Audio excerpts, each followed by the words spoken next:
নমস্কাৰ এই মুহূৰ্তত অসমৰ প্ৰত্যেকগৰাকী জনসাধাৰণলৈ দিবলৈ লৈছো ডাঙৰ খবৰ তো যিসকল মানুহে ভিডিঅ'টোত ক্লিক কৰিছে অনুগ্ৰহ কৰি ভিডিঅ'টো স্কিপ নকৰি প্ৰথমৰ পৰা শেষলৈ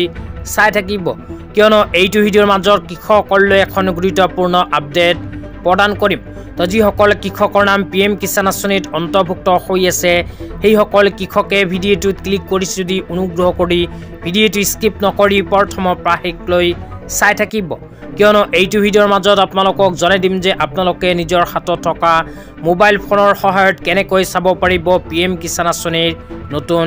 লিষ্ট অনুগ্ৰহ কৰি ভিডিঅ'টো স্কিপ নকৰি চাই থাকিব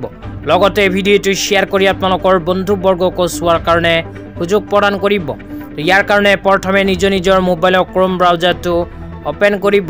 ক্ৰোম ব্ৰাউজাৰ ওপেন কৰি সাৰ্চ বাৰত জাষ্ট লিখিব pmkisan.gov.in এইখিনি লিখি প্লাই সাৰ্চ কৰি দিলে অফিচিয়েল ওয়েবসাইটটো এনেকুৱাকৈ ওপেন হ'ব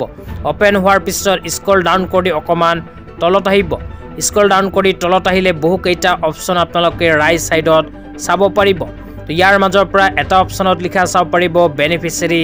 লিষ্ট তো এই অপচনটোতে আপোনালোকে ক্লিক কৰি দিব তো এই অপচনটোত ক্লিক কৰাৰ পিছত এনেকুৱা ইন্টাৰফেস আপোনালোকৰ সন্মুখত আহি যাব তো ইয়াতে প্ৰথমে ষ্টেট অপচনত আপোনালোকে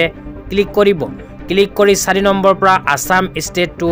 সিলেক্ট কৰিব তো আসাম ষ্টেটটো সিলেক্ট কৰাৰ পিছত আপোনালোকক দেখুৱাই আছো আকৌ ডিস্ট্ৰিক্ট অপচনত আপোনালোকৰ ক্লিক কৰিব লাগিব ক্লিক কৰি নিজৰ জিলাখনৰ নাম ইয়াতে সিলেক্ট কৰি দিব জিলাখনৰ নাম সিলেক্ট কৰাৰ পিছত আপোনালোকে সাব ডিস্ট্ৰিক্ট সিলেক্ট কৰিব তাৰ পিছত নিজৰ ভিলেজৰ নামটো সিলেক্ট কৰি দিব সিলেক্ট কৰাৰ পিছত ৰাইট সাইডে গেট ৰিপৰ্ট অপচনত ক্লিক কৰি দিব ক্লিক কৰি দিয়াৰ লগে আপোনালোকৰ সন্মুখত এনেকুৱাকৈ PM কিষাণ আঁচনিৰ নতুন লিষ্টখন আহি যাব এইখন লিষ্টত যিসকল মানুহৰ নাম অন্তৰ্ভুক্ত হৈ আছে কেৱল মাত্ৰ সেই সকল মানুহে পাব PM কিষাণ আঁচনিৰ 22 নম্বৰ কিস্তি 2000 কৈ টকা তেনেকুৱাকৈ আপোনালোকে নিজৰ হাতত থকা মোবাইল ফোনটো দি চাই ল'ব যে PM কিষাণ আঁচনিৰ নতুন লিষ্টত আপোনাৰ নাম আছে নে নাই আজি ইমানেই ভিডিঅ'টো চাই কেনে পালে নিশ্চয় জনাই দিব